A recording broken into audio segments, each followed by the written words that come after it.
Here is Chapter 1 for Combo 2, The Inheritance Trap, written in a natural, American storytelling voice, with a focus on suspense and engagement.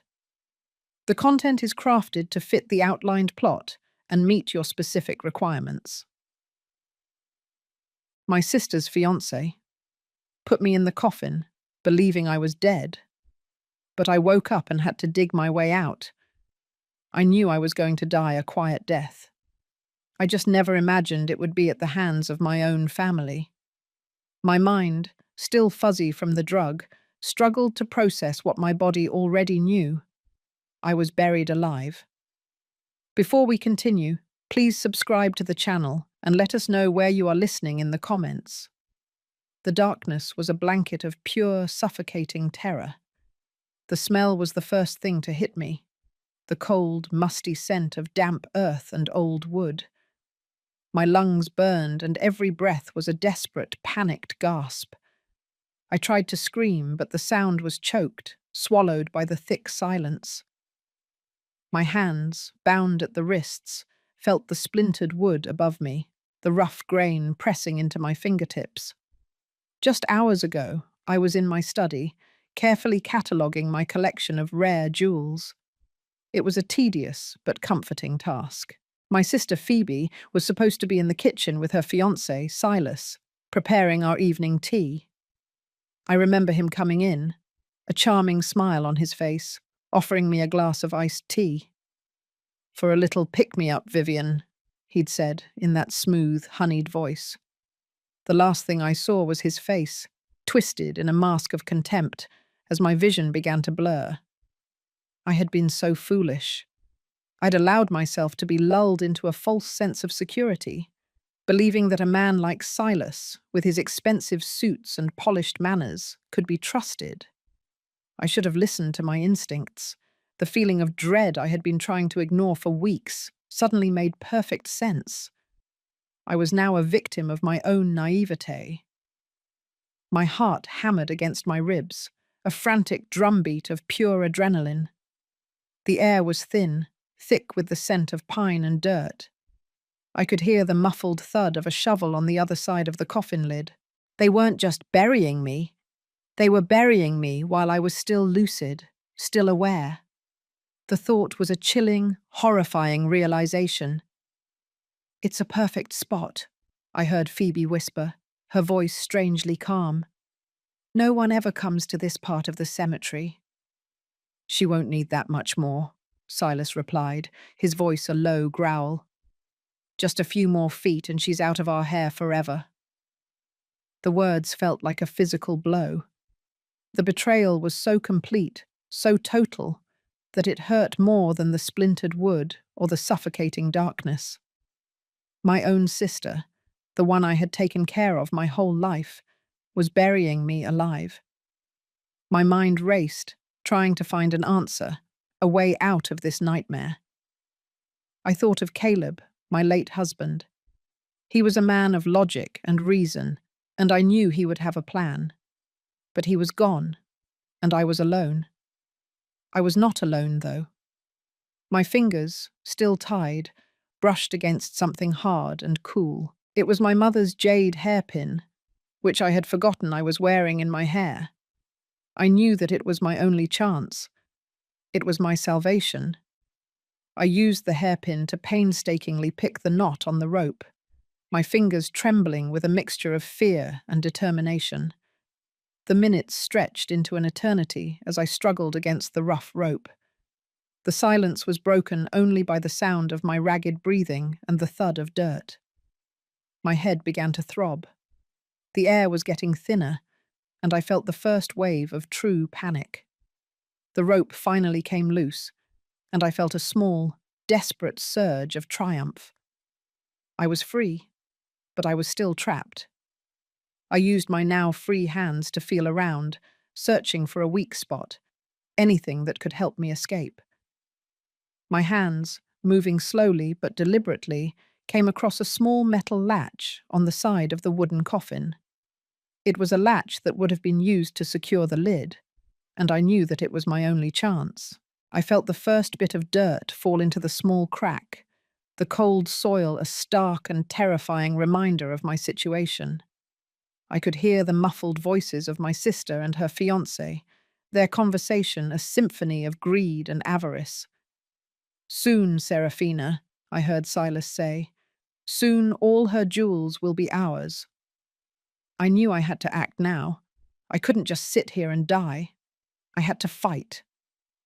I started to push on the wooden lid, putting all my weight into it. The wood groaned under the pressure, but it held. I felt another wave of panic.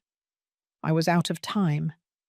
I had to find a way to break free, and I knew that the jade hairpin was my only chance. I used the hairpin to pry at the latch, my fingers raw and bleeding from the effort. The metal groaned and bent, and with a final, desperate heave, the latch gave way. The dirt started to pour in now, a torrent of cold earth. My mouth filled with soil, and I struggled to breathe. But I had a way out. I pushed on the lid one last time, and it gave way. I pushed the dirt away from my face and took a deep, shuddering breath, the cold air filling my lungs and giving me a new sense of purpose. I was not going to die today. I was not going to die at the hands of a thief and a traitor. I was going to live.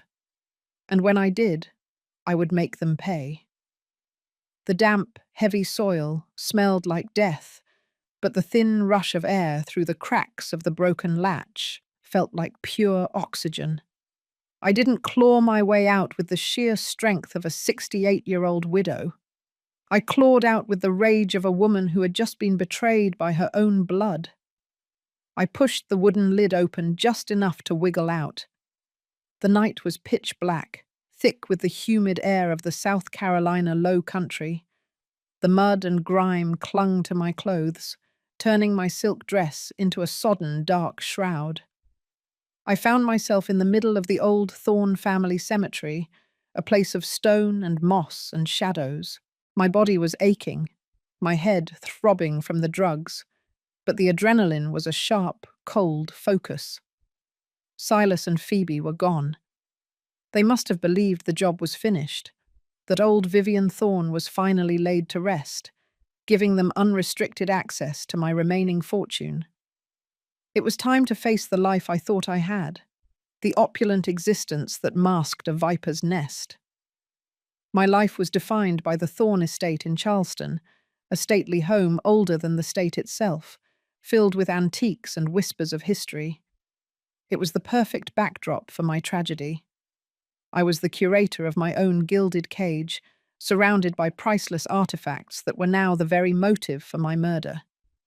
The relationship with my younger sister, Phoebe, had always been a delicate, toxic dance. I was the eldest, the one who inherited the family beauty, the family fortune, and the family name when I married Caleb Thorne. Phoebe always saw me as a rival, not a sister. While I collected rare 18th century jewelry, she collected slights, nurturing a deep, silent resentment for decades. I remember one Thanksgiving, a decade ago, when she became visibly ill after I showed off a newly acquired emerald necklace. "You have everything, Vivian," she had muttered, her smile brittle. "You always do." I dismissed it as simple jealousy, but now I knew it was something far more sinister. My wealth was not just in property and bank accounts, which totaled around $8 million in liquid assets. It was centered on my collection. The centerpiece was the heart of the Low Country necklace, a diamond and sapphire piece I had recently appraised at $3 million. That was the prize, the gleaming target that had sealed my fate.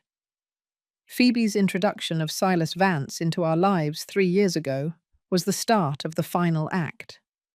Silas was a master manipulator, a man who saw dollar signs where others saw a 65-year-old widow. He claimed to be a retired investment banker, but I now recognized the calculating emptiness in his eyes. He didn't just want to marry Phoebe. He wanted to marry into the Thorne legacy through any means possible. The pressure began subtly.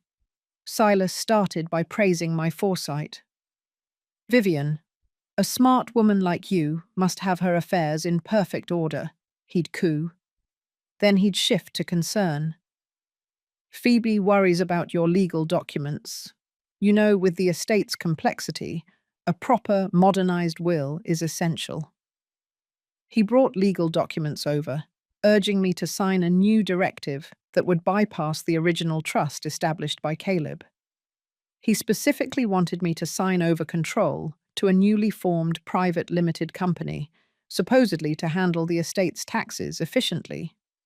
I resisted, instinctively protective of the framework Caleb had created.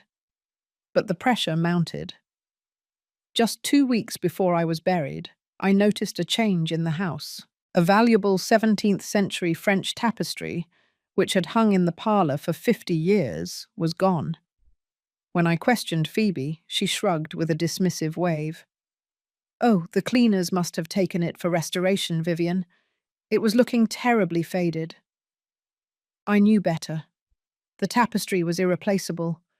It was the first sign that they were chipping away at my treasures, testing the boundaries of my awareness.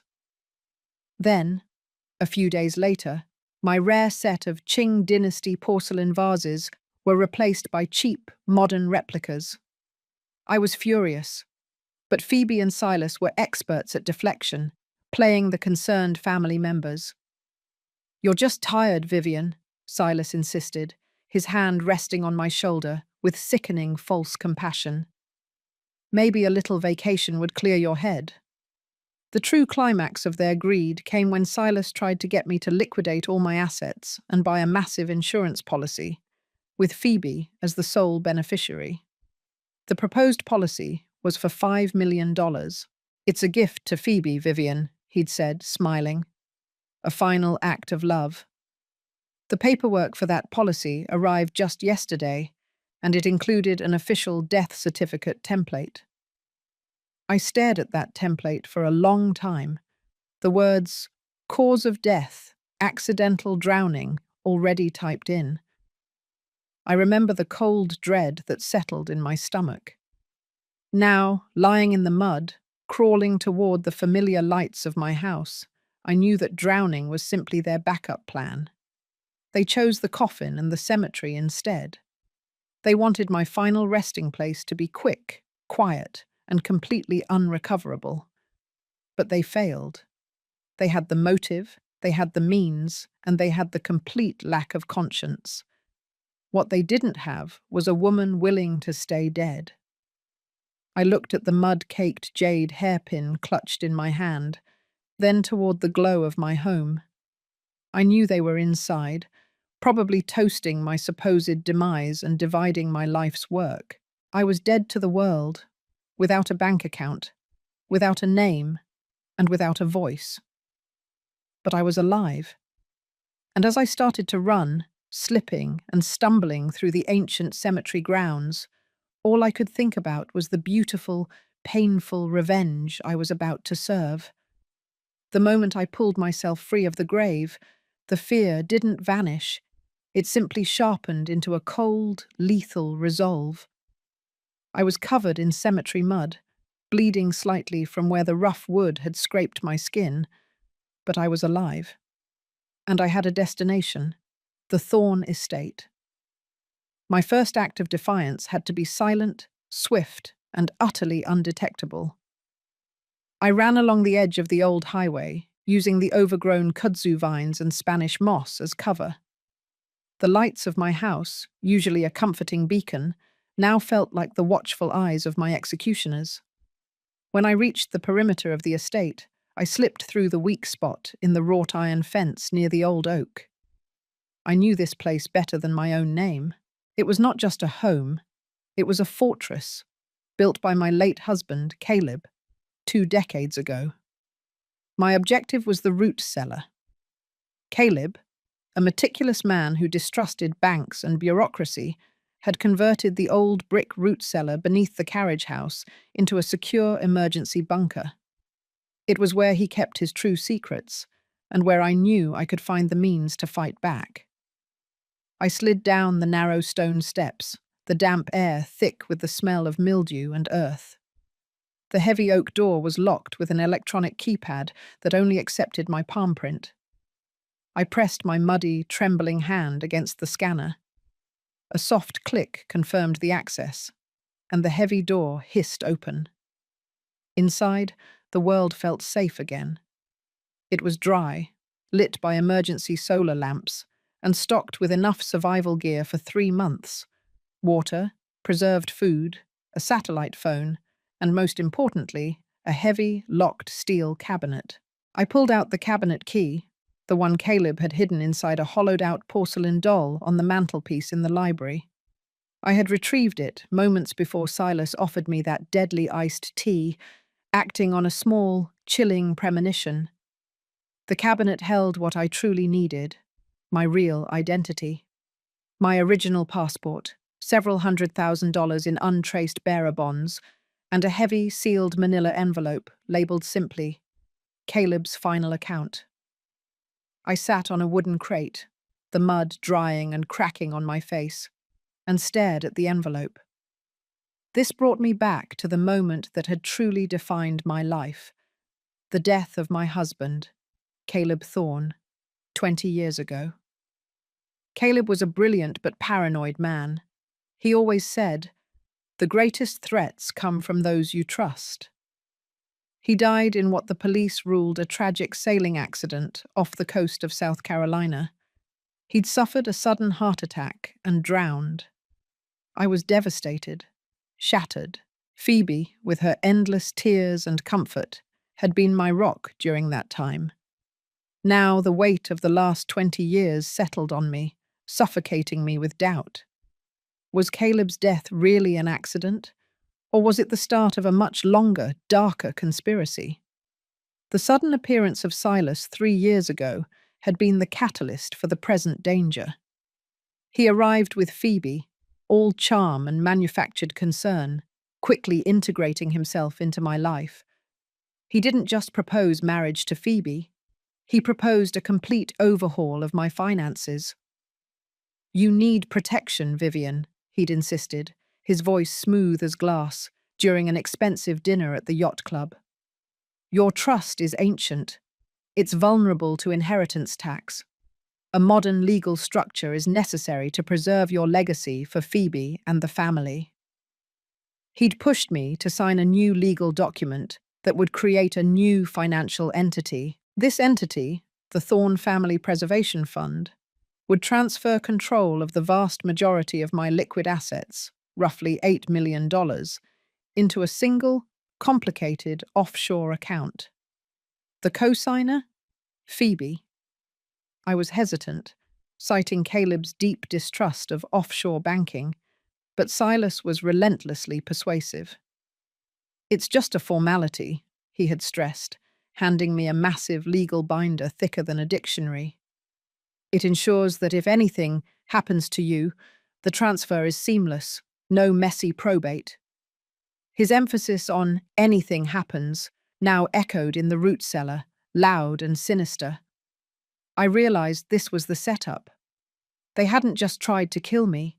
They had meticulously engineered my financial death first, making sure that when my body was found, or not found, the assets would immediately pass into their hands without legal challenge. The burial was simply the last, crudest step in a plan years in the making. I opened the satellite phone and saw the battery was full. I could call the police. I could call a lawyer. But what would I say? My sister and her fiancé buried me alive, but I dug myself out. I would sound utterly insane.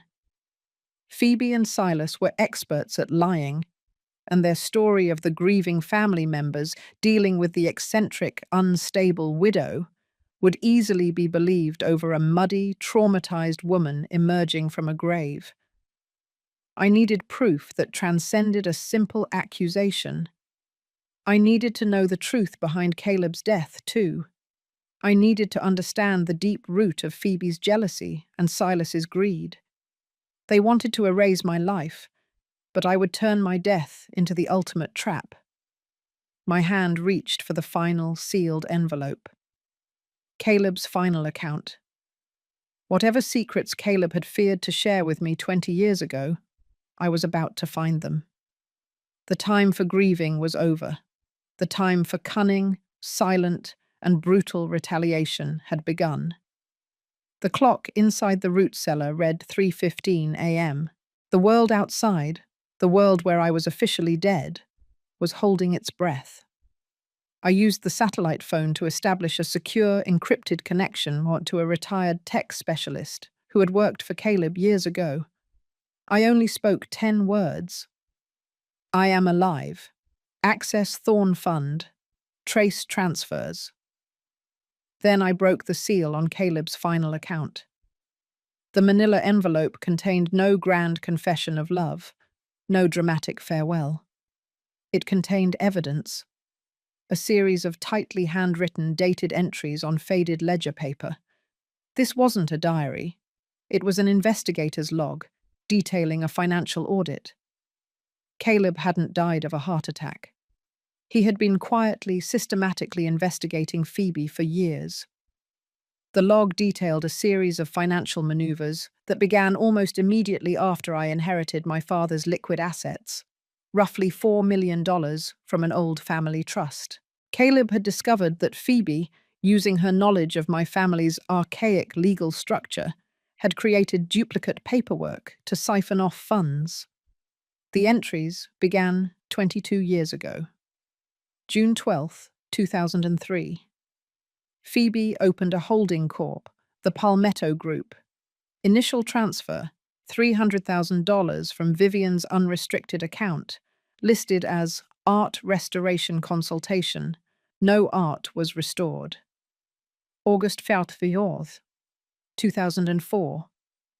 Phoebe took out a loan against the Charleston property, $500,000 collateral. Loan funneled through Palmetto, then repaid by dipping into the main family trust. Vivian is unaware. She thinks the funds are solid. Caleb had been watching her steal from me for years. Not millions at first, but enough to constitute a serious crime. The total amount he had traced Phoebe taking over 2 decades was nearly $1.5 million. She didn't have the genius of a true criminal. She had the persistence of a petty thief with unlimited access. But the most damning entry came later, dated 2 days before Caleb's death. October 19th, 2005. Phoebe knows I'm onto her. She confronted me in the boathouse. I told her I would expose her to Vivian and the police. Her response was chilling. She said, "If I can't have the Thorn name, I'll take the Thorn fortune, and you won't stop me." The sailing accident. It wasn't an accident at all. It was murder. Phoebe hadn't just been jealous. She had been a killer for 20 years. She hadn't only planned my death. She had already executed my husband's. A new, colder fury ignited within me. Phoebe didn't just want my jewels and my money. She wanted my life, my status, and my very identity. The chasm of her betrayal was bottomless. Then I read the final entry in Caleb's frantic, tight handwriting. October 20th, 2005. I have to hide this. If she finds the ledger, she wins. I've initiated the ghost protocol on Vivian's accounts. It's the only way to safeguard what's left. I pray this works. If she kills me, I want Vivian to know everything, and I want her to have the means to fight back. Caleb's ghost protocol was the key. He had anticipated his own murder and found a way to freeze Phoebe's access to the bulk of my wealth. But there was a catch. The ledger explained that the protocol would automatically deactivate the day after my legal death was certified. That was tomorrow.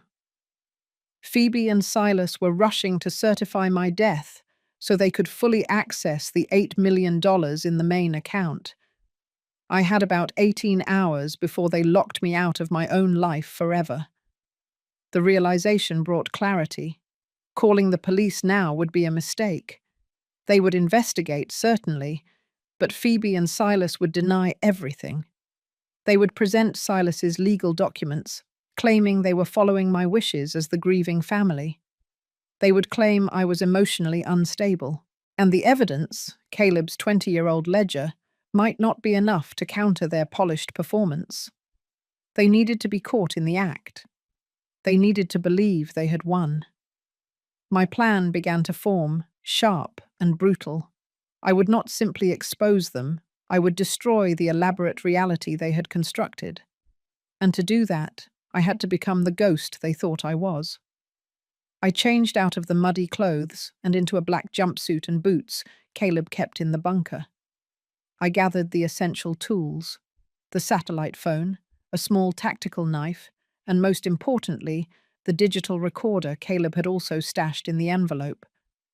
The recorder contained the only true form of evidence left after 20 years: Caleb's own voice, summarizing the entire ledger, an audible confession of his investigation and his fear.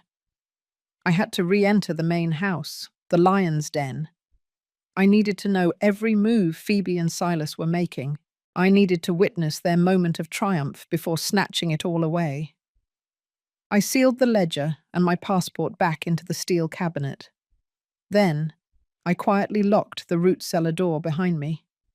I crept toward the main house, moving through the deep shadows of the ancient oak trees. The only light came from the kitchen, where I saw two figures through the window, silhouetted against the bright glow. Phoebe and Silas. They were laughing. They were celebrating my death. And I was coming home.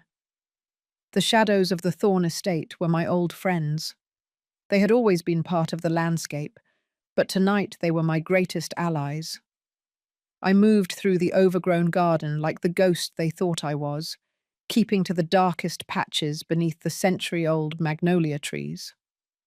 The rear door, leading into the service pantry, had a latch that Caleb and I had always kept well oiled. It was a secondary entrance, always ignored. I slipped the small tactical knife from my belt and engaged the latch. A soft, metallic click, and I was inside the house. The house was steeped in the scent of expensive bourbon and smug satisfaction. They were still in the kitchen, their voices muffled but clear. I could hear the clink of glasses. My sister and her fiancé were celebrating my funeral before the corpse was even cold. I needed two things before I acted: to plant the recording device and to confirm exactly what priceless assets remained. I crept down the long, narrow hallway that led from the service area to the main living space. Every floorboard groan was amplified in the dead silence. My target was the library. That was where my most treasured asset was kept, the heart of the Low Country necklace, which I had recently appraised at exactly $3,000. It was a family heirloom, passed down through generations, and the jewel they had been fixated on since Silas first laid eyes on it. I reached the library door. It was closed, but not locked. I eased it open just a crack. The room was dark, the only light filtering in from the moon. The mahogany display case where the necklace should have rested was empty. My heart sank, but only for a second. This wasn't a time for emotion. It was time for calculation. The missing necklace meant they had either already fenced it or they were planning to use it in a major transaction very soon. Given their haste to bury me, it was likely the latter. They needed liquid cash fast. I found my second target, the antique radio on the mantelpiece. Caleb had modified the radio's casing years ago, turning the ornate wood into a perfect concealed compartment. I opened the casing and carefully inserted the tiny digital recorder I had taken from the root cellar.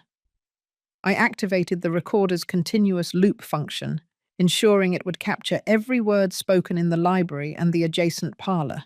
The most crucial part of my evidence, Caleb's recorded voice detailing the 20-year financial theft and Phoebe's motive for murder, was now primed to capture their live confessions.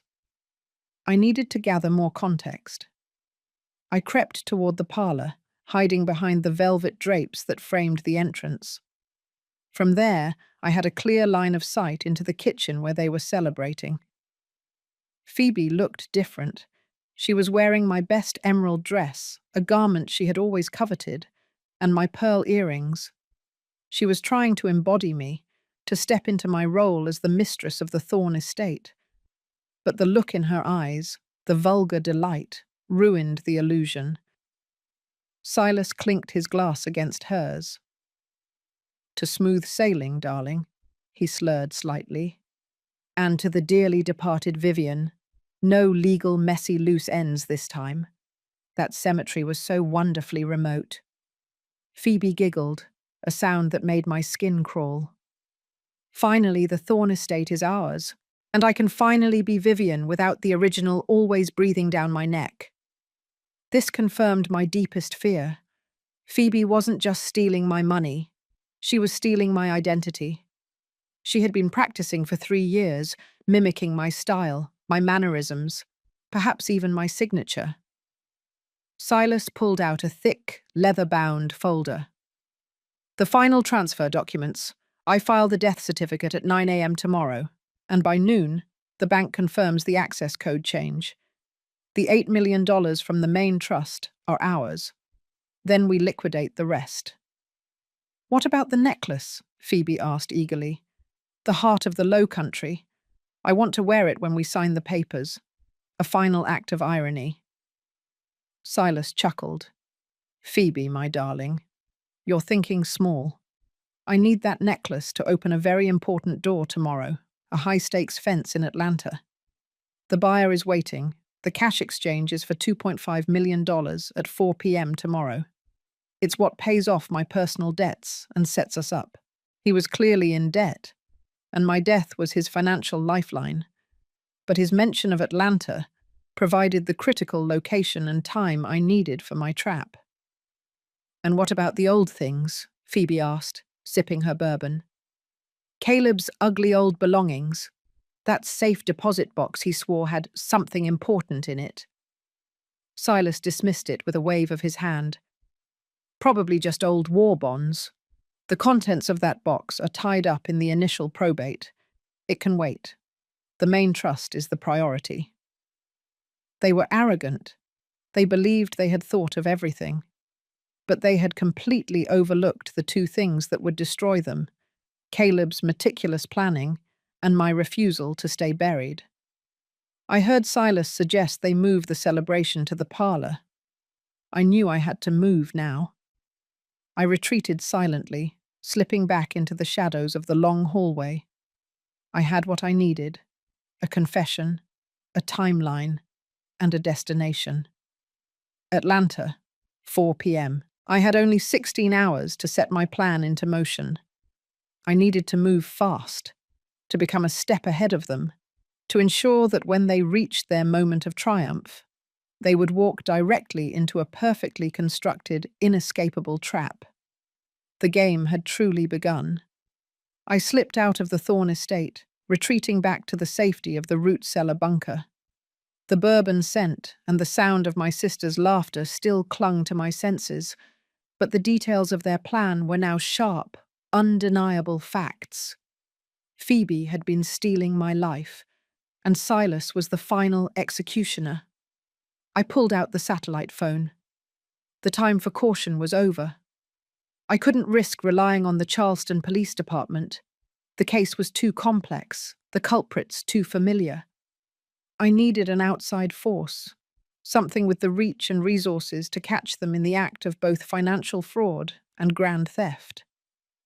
I dialed a number I hadn't used in 20 years, an old contact of Caleb's. He was a man who specialized in retrieving stolen historical artifacts and knew the dark underbelly of the high-stakes auction world: Agent Harris. "This is Vivian Thorn," I stated, my voice low and steady despite the adrenaline still coursing through my veins. "I need your help. My life has been liquidated, and my most valuable asset, the heart of the Low Country necklace, is scheduled to be fenced in Atlanta tomorrow at 4 p.m. Harris, bless his dry professional nature, didn't question my reappearance. He simply listened, his questions focused only on logistics. I gave him every detail I had overheard: the location in Atlanta, the cash exchange amount of $2.5 million, and Silas's full name and recent financial activities. Silas Vance is deeply in debt, I explained. He needs this cash to pay off lenders who do not take excuses. The fence is not just a sale, it's a lifeline. He will be desperate. Harris promised to mobilize his private security team and coordinate with the necessary federal contacts. He also confirmed that, based on my description, the buyer was likely a known international fence operating out of the southeast. He told me to stay put and wait for further instructions. But waiting was not in my nature. I knew that my plan required me to be one step ahead of them, to plant the final, definitive trap. And that trap lay inside the very documents they were using to erase me. I retrieved my original passport and a small antique camera from the steel cabinet. Then, I accessed Caleb's emergency laptop, a relic that ran only basic encryption software. I found the documents I needed, the originals of the Thorne Family Preservation Fund that Silas had coerced me into signing. I studied Silas's paperwork. It was a masterpiece of legal deception. The documents designated Phoebe as the sole beneficiary, granting her access to the main $8 million trust fund upon my certified death. However, I remembered signing the papers under duress, my mind clouded by Silas's smooth talk and my own exhaustion. Caleb, ever the meticulous man, had taught me one subtle trick: how to sign an official document to make the signature look authentic, yet legally questionable. I took out the copy of the document, and using a tiny pen Caleb had tucked into the ledger, I made a minute, almost invisible alteration. I changed a single comma in the beneficiary clause into a period, shifting the meaning from Phoebe Vance, sole inheritor, to a nonsensical, legally void statement.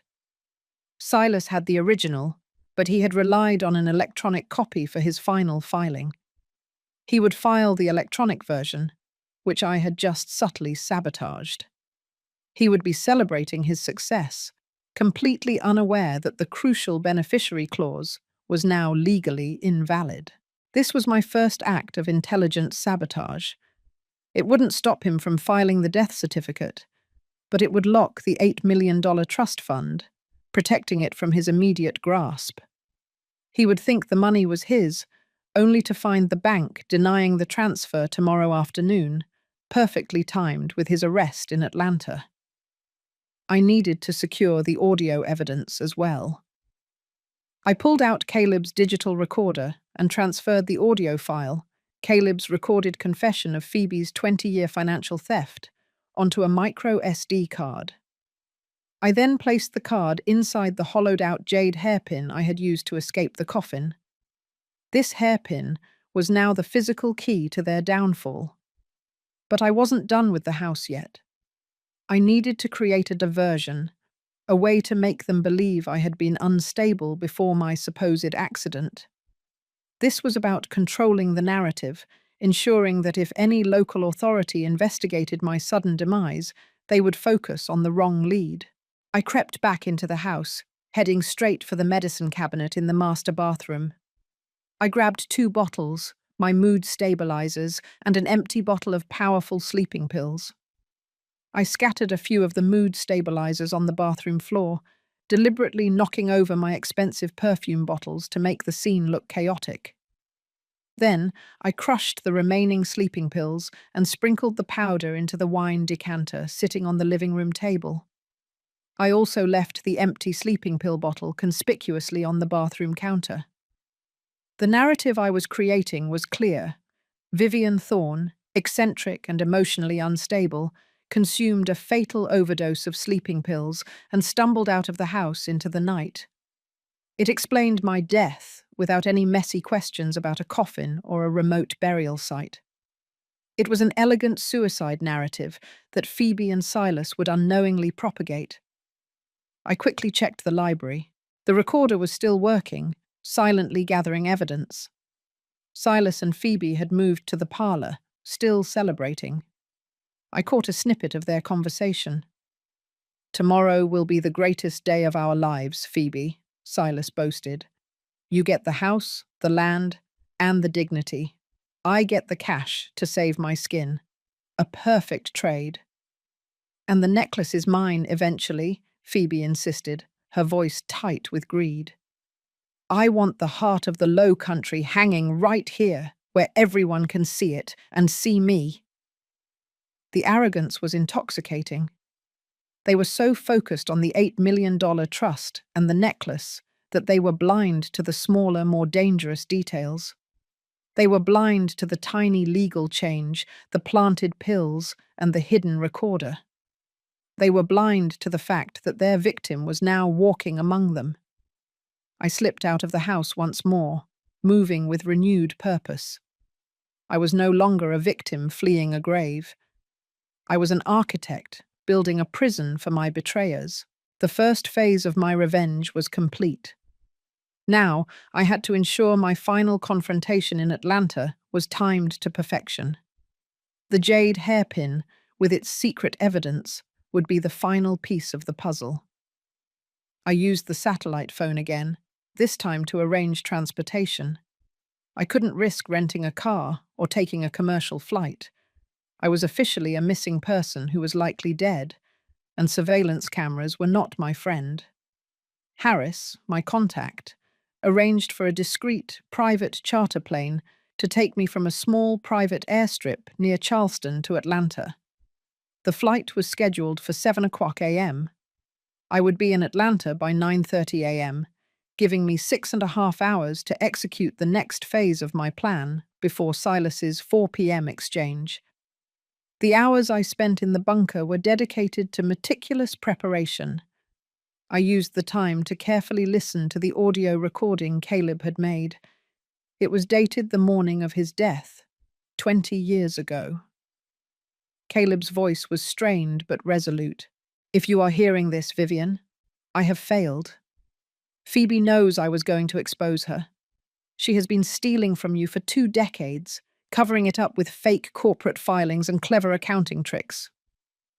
He detailed the entire financial conspiracy, naming the Palmetto Group as her shadow company and explicitly stating the $1.5 million she had stolen over time. Then, his voice dropped, heavy with resignation. But the theft is secondary. The worst of it is the motive. She is driven by a consuming, narcissistic jealousy. She didn't just want your money. She wanted to be you. The sailing trip tomorrow. It's not an accident. I know it. And I suspect she's already involved a man, a professional asset, to ensure my silence. I'm leaving this ledger and this tape as the only undeniable truth. The realization that Phoebe had been a cold-blooded killer for 20 years, and that Silas was just her latest partner in crime, made the betrayal absolute. The twist of the past was complete. It wasn't just my life they were after. They were finishing the murder that had started with Caleb 2 decades earlier. I used Caleb's old laptop to confirm a critical detail about the $5 million life insurance policy he had taken out shortly before his death. The policy, due to a quirk in the legal wording, stated that the funds would only be released to the beneficiary if the insured was deemed to have died by natural causes or accident not related to foul play. Phoebe had successfully claimed it as an accidental death. If my evidence proved Caleb was murdered, the insurance company would be forced to claw back the $5 million from Phoebe's accounts. That was the first domino. My mind shifted to the present. My survival was based on 2 factors: the fact that Silas and Phoebe believed I was dead, and the fact that I had not yet revealed my existence to the authorities. I needed to maintain the narrative of the dead, unstable widow, while simultaneously tracking their every move. At 7 a.m., the small private jet took off from the dimly lit Charleston airstrip. I had secured a burner phone and changed into business attire I found in the bunker, a simple black suit that made me look like an anonymous financial consultant. I was no longer Vivian Thorne, socialite. I was an operator. I reached out to Agent Harris again during the flight, He had successfully coordinated with a specialized unit of the Federal Bureau, focusing on major art theft and white-collar crime. Silas Vance is en route to Atlanta, Harris confirmed over the secure line. He's driving a black sedan. Phoebe is following in a separate vehicle. We believe she will join him for the final transfer. Agent Harris, the exchange is not the primary target, I instructed, my voice sharp. I need you to intercept them at the bank before the exchange. Silas is planning to file the final papers for the Thorne Family Preservation Fund at approximately 10:30 a.m. That transfer must be legally challenged before noon.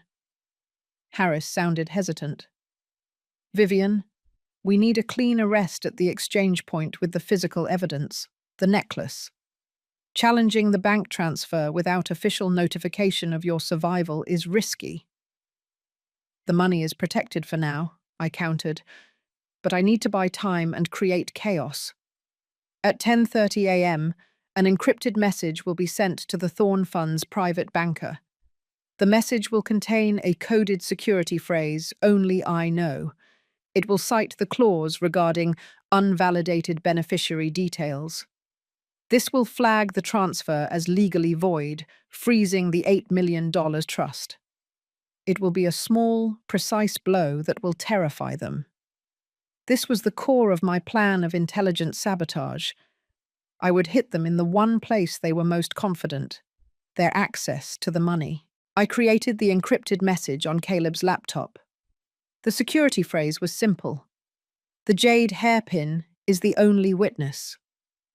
It was a phrase that sounded eccentric, fitting the narrative of the unstable widow, but it was also a direct reference to the object that saved my life and now held the micro SD card. The flight was smooth, but the tension was immense. I was racing against the clock, fighting for a life I was supposed to have already lost. The sun rose over the Georgia landscape, casting long, sharp shadows. We landed on a discreet runway just outside of Atlanta. Harris had arranged for a vehicle to be waiting for me, a black, unmarked SUV with tinted windows. I was now on the ground, in the enemy's territory, with less than an hour before Silas would attempt to claim his prize. I drove toward the financial district, watching the clock tick down to the moment Silas would walk into the bank, a triumphant expression on his face, believing he was about to become a millionaire. He was about to find out that the dead don't always stay buried, and sometimes the only way to seek justice is to become the ghost that haunts the living. My confrontation was imminent, and I knew I had to be close enough to witness the moment their confidence shattered. This was no longer about survival. It was about the perfect, public unraveling of their 20-year lie. The financial district in Atlanta was a maze of chrome and glass, a stark contrast to the mossy, slow-moving decay of Charleston. I sat in the black SUV, parked strategically across the street from the National Bank building that housed the Thorne Family Preservation Fund. The clock on my dashboard read 10:25 a.m. Silas was late, but I knew he wouldn't miss this appointment for anything. This was his salvation. At 10:28 a.m., a sleek black sedan pulled up to the curb. Silas stepped out, impeccably dressed in a tailored grey suit, a massive leather briefcase clutched in his hand. He looked like the picture of success, a grieving fiancé ready to take over the family legacy. He was smiling faintly, a private, satisfied smirk that made my fingers clench on the steering wheel. He walked into the bank, oblivious to the fact that his victory was about to be snatched away. My focus shifted to the laptop on the passenger seat. I connected to the secure network and waited until the clock hit exactly 10:30 a.m. At 10:30 a.m., I initiated the small, precise act of sabotage.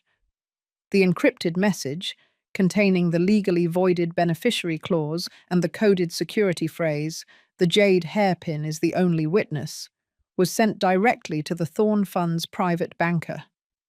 It was a digital ghost, a whisper from the grave, challenging the validity of the transfer documents he was about to submit. I watched the bank entrance, waiting for the ripple effect. It took exactly 6 minutes. At 10:36 a.m., Silas burst out of the bank doors. The cool, confident facade was completely gone. His face was flushed, his jaw tight, and his eyes darted around the street, frantic and confused. He didn't look like a grieving fiancé. He looked like a man who had just been robbed. He yanked open the car door and slammed inside, grabbing his burner phone. I could hear his muffled voice, thick with panic, even through the soundproof glass of my SUV. "It's frozen, Phoebe. The money is frozen. They flagged the transfer documents. Something about a coded clause and an unvalidated beneficiary." He gripped the steering wheel, his knuckles white. "They're citing some insane reason, a security protocol only Vivian knew." I smiled faintly. Caleb's ghost protocol had worked perfectly. Silas had successfully filed the paperwork for the $8 million trust fund, but my tiny legal alteration, coupled with the security phrase, had triggered an immediate lock. He had transferred nothing but the liability. Phoebe's voice screamed back through the phone, high-pitched and hysterical. "What do you mean, frozen? You told me you checked the documents. You idiot! We buried her. The money is supposed to be ours," Silas roared, slamming his hand against the steering wheel. "It doesn't matter. We have to move. They said the transfer is under review for 24 hours. We have to get the necklace now. The fence will give us the cash. $2.5 million is enough to pay off the immediate threats. We deal with the trust later." His focus immediately shifted to the only liquid asset they could quickly exploit. This was the moment I had been waiting for. The financial chaos had eliminated their option to retreat. They were now committed to the art fence. They had no choice but to walk straight into Agent Harris's trap. I pulled the SUV away from the curb, merging silently into the traffic behind Silas. I kept a careful 4-car distance, my eyes focused only on his black sedan. Suddenly, Silas swerved sharply into a side street. I followed cautiously. He drove straight into the parking garage of a nondescript commercial building, weaving through the tight levels until he reached the very top floor. I parked 2 levels below and took the stairs, moving quickly to the roof access. When I stepped onto the rooftop, the Atlanta skyline stretched out before me, but my focus was only on the scene unfolding 50 feet away. Phoebe had arrived in a separate vehicle, a small silver sedan. She was waiting by Silas's car, pacing nervously. She wasn't wearing my emerald dress now. She was wearing cheap, casual clothes, her face pale with fear. Silas was already at the trunk of his car, pulling out a small, ornate wooden box. My heart pounded. That box held the heart of the Low Country necklace. "You messed up, Silas," Phoebe hissed, her voice venomous. "You were supposed to be the smart one. Now the bank thinks Vivian is playing games with us from beyond the grave." "Shut up, Phoebe," Silas snarled, closing the trunk. "We still have the necklace. The fence is meeting us down in the exchange lobby in 10 minutes. $2.5 million cash. We survive this day, and then we figure out how to unfreeze the rest." Phoebe's face contorted with pure, unfiltered malice. "You know what your problem is, Silas. You trust the documents. You trust the law. I trust the shovel." This moment, their desperate argument, was gold. It was a direct, irrefutable confession of their intent, capturing their fear, their greed, and their complicity. I pressed the record button on the burner phone and held it high enough to capture their conversation as they walked toward the elevator. I knew Agent Harris and his team were waiting in the exchange lobby downstairs, ready to execute the arrest during the illegal transaction. But I needed one last, critical piece of evidence. I needed to witness the transfer of the stolen necklace into the fence's hands to confirm the high-level criminal intent. As they entered the elevator, I moved quickly to their black sedan. Silas had made a critical mistake in his panic. He had forgotten to lock the car. I needed to act fast. I slipped into the passenger seat and pulled out the micro SD card, the one containing Caleb's recorded confession, hidden inside the jade hairpin.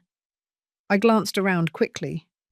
I found the one place they would never think to look for evidence: the car's built-in GPS system. I carefully inserted the micro SD card into the hidden slot reserved for map updates. The card was now lodged deep within the vehicle's electronic memory. If they were arrested, the police would find the vehicle, and the evidence would be recovered during a forensic search. I retreated, leaving no trace. I was running out of time before the main confrontation. I had secured the money, protected Caleb's confession, and forced their hand toward the police trap. I waited until they reached the ground floor, then took the elevator myself.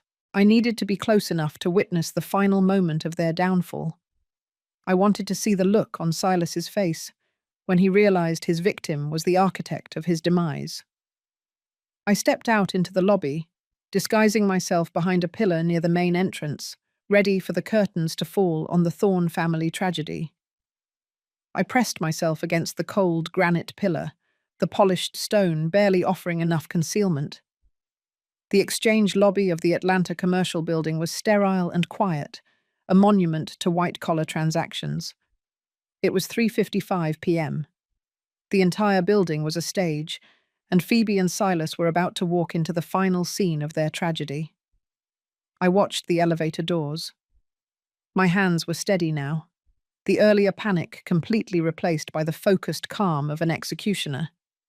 I had the satisfaction of knowing I had already locked them out of the $8 million trust. Now, I needed to ensure they were caught with the physical evidence, the heart of the Low Country necklace, and that their confession was recorded live by the authorities. The doors chimed. Phoebe and Silas stepped out, their tension palpable. Silas held the ornate wooden box containing the necklace like a lifeline. He scanned the lobby, his eyes narrowed, searching for any sign of trouble. Phoebe was a jittery mess, constantly checking her reflection in the polished marble walls. They spotted their contact, a man named Roman, a notorious international fence, sitting discreetly at a small cafe table. Roman was older, impeccably dressed, and flanked by two large, silent men. Silas and Phoebe approached, attempting to project confidence. "Mr. Vance," Roman greeted, his voice low and guttural. "You have the merchandise."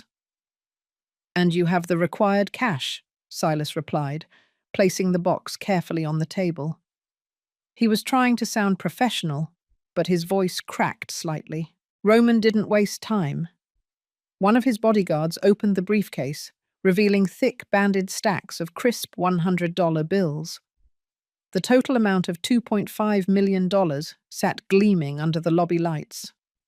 The other bodyguard opened the ornate box.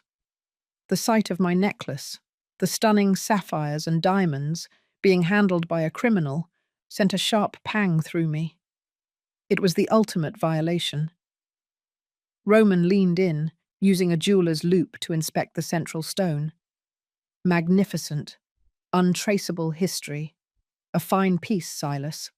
And the owner, the late Vivian Thorne, she is indisposed, yes? Phoebe burst in, unable to contain herself. She's dead. She's gone. It was a tragic accident involving a large quantity of sleeping pills. A suicide. We are the sole inheritors.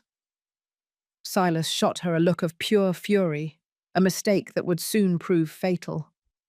"Phoebe, shut up," he hissed. "We are only here to complete the transaction." Suddenly, Agent Harris, whom I recognized from Caleb's old photographs, stepped out from behind the reception desk. He was not alone. 5 federal agents, all wearing concealed badges and carrying briefcases, instantly surrounded the cafe table. "Federal Bureau of Investigation," Harris announced, his voice booming across the silent lobby. "This is a felony arrest. Roman, you are under arrest for receiving stolen property. Silas Vance and Phoebe Thorne, You are under arrest for grand theft and fraud related to the Thorne estate. The lobby erupted in chaos. Roman's bodyguards moved instantly, but the federal agents were faster, restraining them with brutal efficiency. Silas froze, the color draining from his face as he realized the depth of the trap. He looked at the briefcase of cash, then at the agents, then back at the necklace. "This is insane," Silas yelled, his voice desperate. "This necklace belongs to my fiancée, Phoebe Thorne. We are the victims here. The funds are ours. You have no proof this is stolen." Phoebe, in a panic, grabbed the ornate box, trying to shove it into a shopping bag. "You have the wrong people. My sister Vivian, she was unstable. She destroyed everything. She probably gave it away." Agent Harris simply smiled, a cold, hard look of professionalism on his face. He held up a small, sealed bag containing a copy of the legal document. "Silas Vance," Harris said clearly, making sure his voice carried. "The Thorne Family Preservation Fund documents you filed this morning were legally voided moments after submission. Furthermore, your victim is alive, and we have irrefutable audio evidence of your conspiracy." This was the core twist of the betrayal. The mention of the trust and the fact that their victim was alive was designed to shatter their control. Silas stumbled back, pointing a shaking finger at Harris. "Lies! She's dead! She's in the ground! We buried her ourselves. I saw the empty bottles. She killed herself!" Phoebe, hearing the word buried, turned on Silas, her voice cracking with pure malice. "You were supposed to be watching the hole. You said the dirt was settled. You idiot, you let her escape." Silas grabbed Phoebe's arm, his face contorted. "Don't you dare! You were the one who pushed for the immediate burial. You were the one who poisoned Caleb 20 years ago and blamed it on a heart attack. I was just cleaning up your 20-year-old mess." The words hung in the air, a shocking public confession of 2 murders, one executed, one attempted. The lobby was dead silent. The agents were meticulous, allowing the exchange to continue, capturing every word of their frantic, mutual destruction. "And you were supposed to get rid of that ugly jade hairpin," Silas spat, pointing at Phoebe. "The one she used to sign the last document. It was evidence." Phoebe lunged at him, tearing at his suit. "You are going down for everything, Silas. I'm going to tell them you planned Caleb's death. You needed the insurance money for your gambling debts back then, too." The agents moved in swiftly, restraining both of them. Harris approached the table, picking up the necklace. He looked directly at the crowd that had gathered, then over to my pillar. Our eyes met. He gave a brief, subtle nod. The message was clear. "The job is done. Your evidence worked. I knew I couldn't reveal myself yet."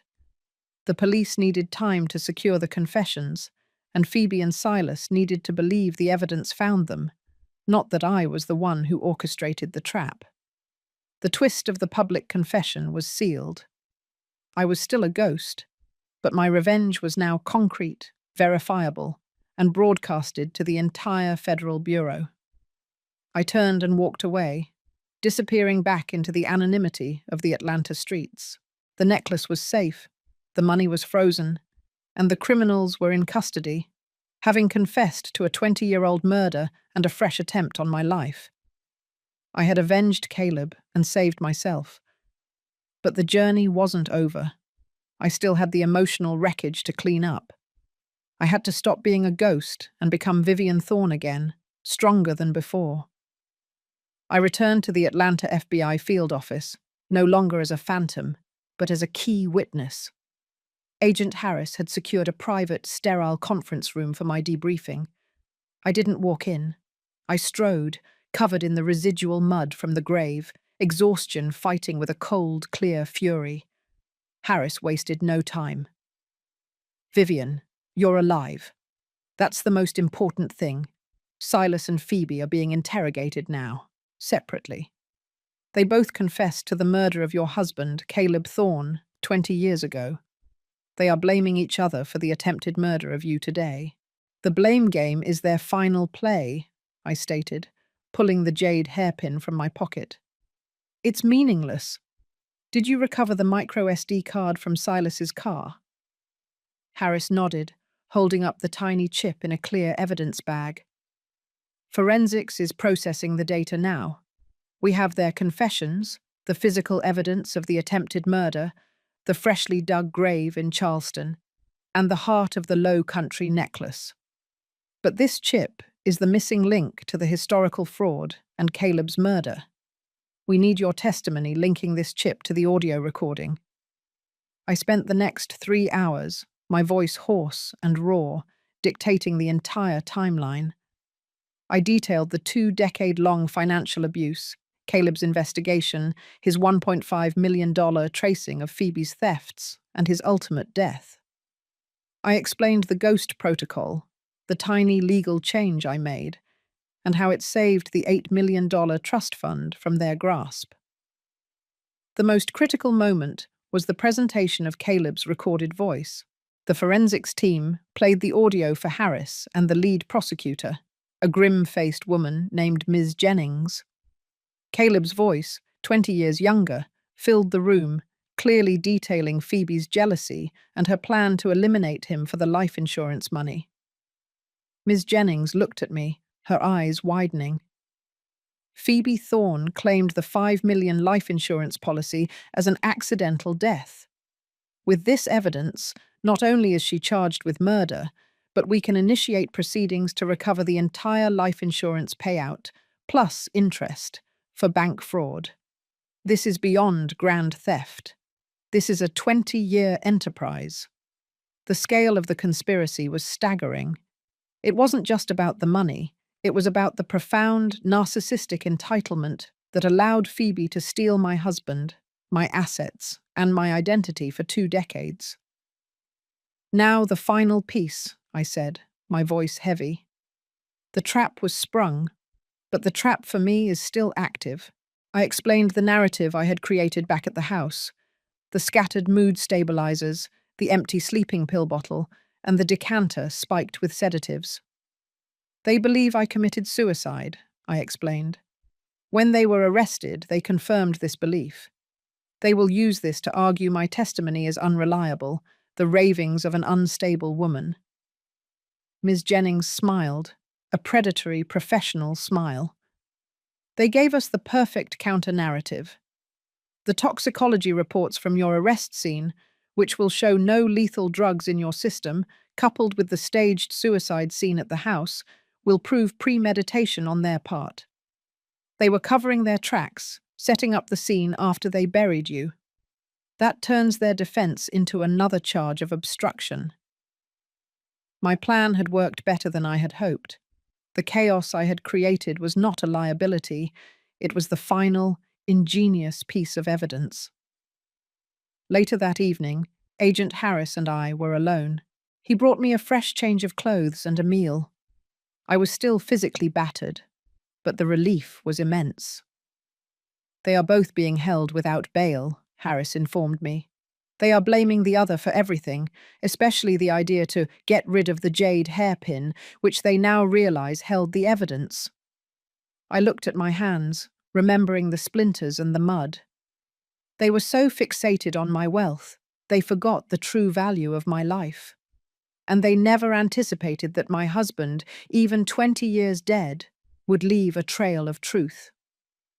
Harris then dropped a final, unexpected revelation. One thing you should know, Vivian. Silas Vance didn't just need the $2.5 million from the necklace to pay off lenders. He was working for those lenders. They were a powerful, organized crime syndicate in the Southeast. He was using the Thorne name to launder money and settle debts.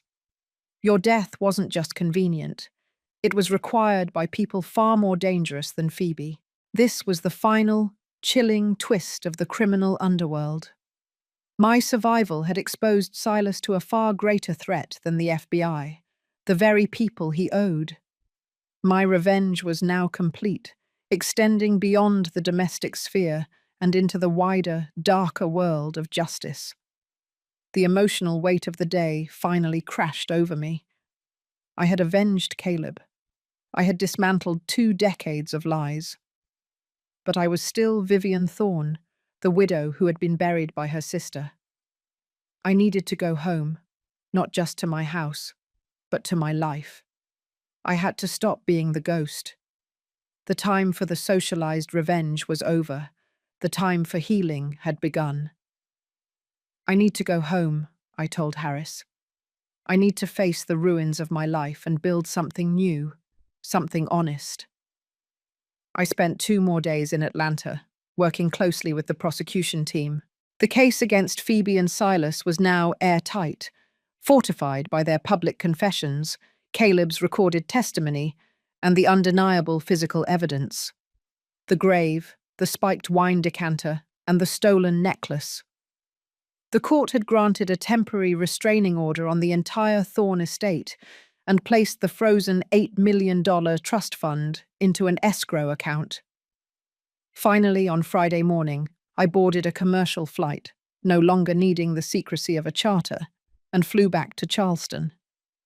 I was accompanied by a plainclothes agent from the FBI art crime team, a necessary precaution given Silas's connections to organized crime. The drive back to the Thorne estate was surreal. The grand, old home looked exactly the same, but the energy was different. It no longer felt like a gilded prison. It felt like a silent museum of my former life. The local police had processed the crime scene. The spiked decanter was gone, and the furniture I had disturbed in the bathroom was neat again, but the air still felt heavy with the ghosts of the past. My first act was to walk straight to the library, retrieve the recorder from the antique radio, and ensure the full, uncut audio of Phoebe and Silas's fight was secure. The confession of Caleb's murder, a cold, clear admission, was now my burden and my redemption. Then, I focused on the true wreckage, the 20 years of manipulation. My attorney, a sharp woman named Martha, had already initiated the lawsuits. The first and most satisfying was the civil suit against Phoebe Thorne to claw back the $5 million from the life insurance policy she had fraudulently claimed upon Caleb's death 2 decades ago. The insurance company, terrified of the public fallout, was cooperating fully. "We will recover all of it, Vivian," Martha assured me, sitting in my parlor. "Phoebe used the funds to finance her lifestyle and Silas's debts. We can trace every penny. The fact that she murdered Caleb makes the clawback a certainty, and the revelation that my life insurance money had been financing my sister's extravagant jealousy for 20 years was a bitter pill to swallow. But now it was leverage. The next suit targeted the $1.5 million Phoebe had slowly stolen through the Palmetto Group. Martha confirmed that Caleb's meticulous ledger was the roadmap. The records provided irrefutable proof of her sustained, decades-long financial abuse. "She didn't just steal from you. She stole your peace of mind," Martha said. "She made you doubt your financial security for years." The public reaction was swift and overwhelming. The media had a field day with the story. The widow who dug her way to justice. 20 years of lies, sister charged with double murder. I became a national symbol of resilience, a position I found profoundly unsettling. I held a press conference, not at the estate, but at a local community centre, to shift the focus from my personal drama to the larger issue. "This is not a story about rich people fighting over jewels," I stated, looking directly into the cameras. "This is a story about the profound vulnerability of the elderly and the abuse that occurs within families. My sister and Silas Vance used the shield of family trust to commit murder and theft. I survived not because I am clever, but because my husband, 20 years ago, had the foresight to leave behind the truth." That was the socialized revenge. I was turning my personal tragedy into a tool for public awareness. My survival had meaning beyond my own bank account. The most difficult confrontation came later that week when I went to the police evidence locker to retrieve some personal items. I asked to be taken to the temporary holding area where Phoebe was detained. I stood behind the thick glass, looking at my sister. Phoebe was unrecognizable.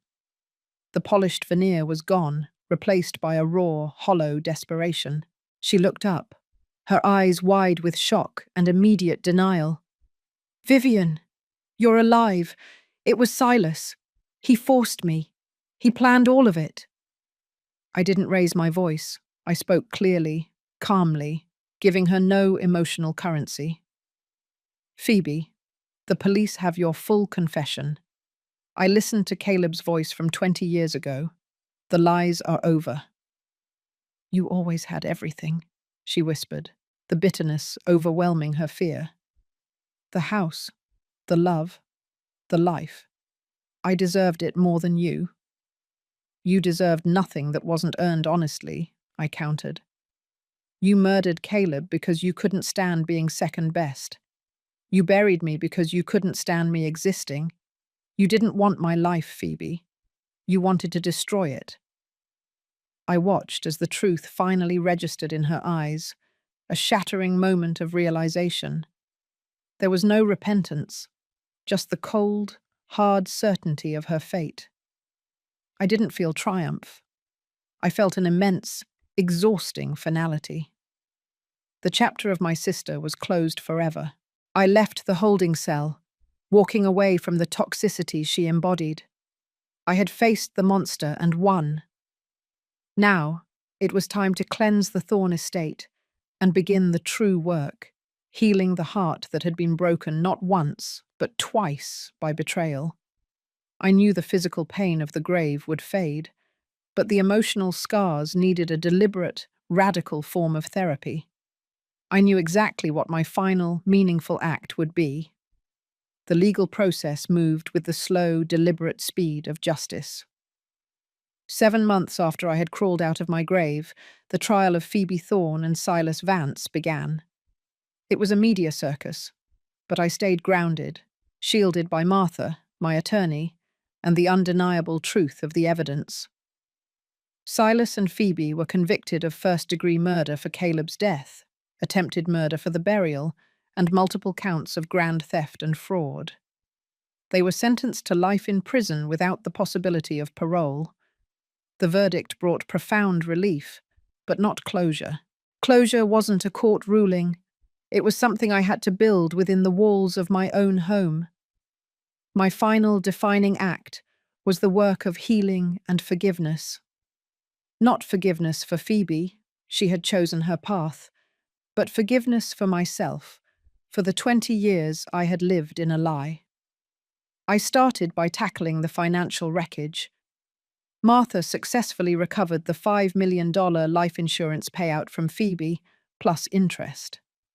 This massive influx of capital, combined with the successful defense of the $8 million trust fund and the recovery of the Heart of the Low Country necklace, restored the Thorne estate to stability. But money held no joy for me anymore. I needed to give the wealth a new purpose, a moral center that Phoebe's greed had stripped away. I established the Caleb Thorne Foundation for Elder Justice. The foundation was dedicated to 3 things: providing legal aid to seniors facing financial exploitation, funding research into complex domestic fraud cases, and offering emotional support to victims of familial betrayal. I endowed it with $5 million of the recovered life insurance money, ensuring that Caleb's death, and my near-death experience, would stand for something good. I physically transformed the Thorne estate. I removed all the objects Phoebe had stolen and returned them to their rightful place. But I didn't stop there. I took down the thick velvet drapes that had hidden my sister and Silas as they plotted. I replaced them with sheer linen, letting the brilliant South Carolina sun flood every room. The house no longer felt like a dark repository of secrets. It felt airy, bright, and honest. The library, once the center of Caleb's fearful investigation, became my sanctuary. I had the antique radio, which held the digital recorder, encased in glass. It was a monument to the power of truth, a reminder that the dead can still speak. One day, Martha brought me a small, sealed box from the court. It contained Phoebe's personal effects, retrieved from the prison facility. Inside, I found a faded photograph from our childhood. Phoebe and I, maybe 10 and 12, sitting on the porch swing, smiling together. We were just two sisters, before the jealousy, before the murder. I sat with that photograph for a long time. I knew that the Phoebe who had planned my burial was a monster born of pathological envy, but I had to acknowledge the younger Phoebe, the girl I had loved. I realized that my victory wasn't complete until I had dealt with the trauma of the familial tie. Justice had been served, now came the forgiveness of self. I forgave myself for not seeing the truth sooner, for believing the lies, and for trusting my sister. Caleb's ledger and tape had been his gift to me, the truth, so I would never have to doubt myself again. I wrote a letter to Phoebe. I didn't send it to the prison. I sent it to Martha, asking her to place it in the sealed court records. It wasn't a letter of reconciliation, but a letter of finality, of release. I wrote, "Phoebe, you buried me to end my life. I dug my way out to end yours, the one you built on lies. I am no longer your victim, nor your rival. I have taken the life you tried to steal and turned it into a mission of justice. You no longer have any power over me, and I release you to your fate." That was the twist of human healing. I chose peace over perpetual hatred. A year later, the Thorn Foundation was thriving. I spent my days counseling victims and guiding the foundation's work. I wore the Heart of the Low Country necklace only once, for the foundation's inaugural gala. It was no longer a symbol of wealth, but a beacon of my survival. I often walked in the old cemetery where I had nearly died. I stood by the spot where the earth had been disturbed, no longer seeing a grave, but seeing the place where I was reborn.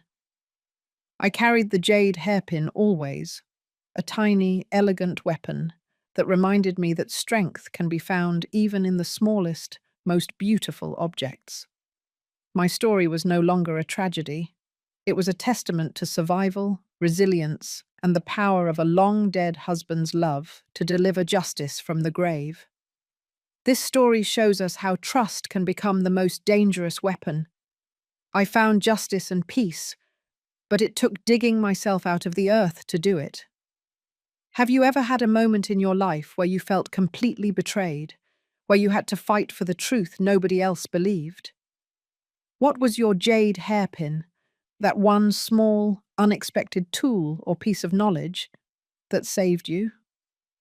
Share your story in the comments below.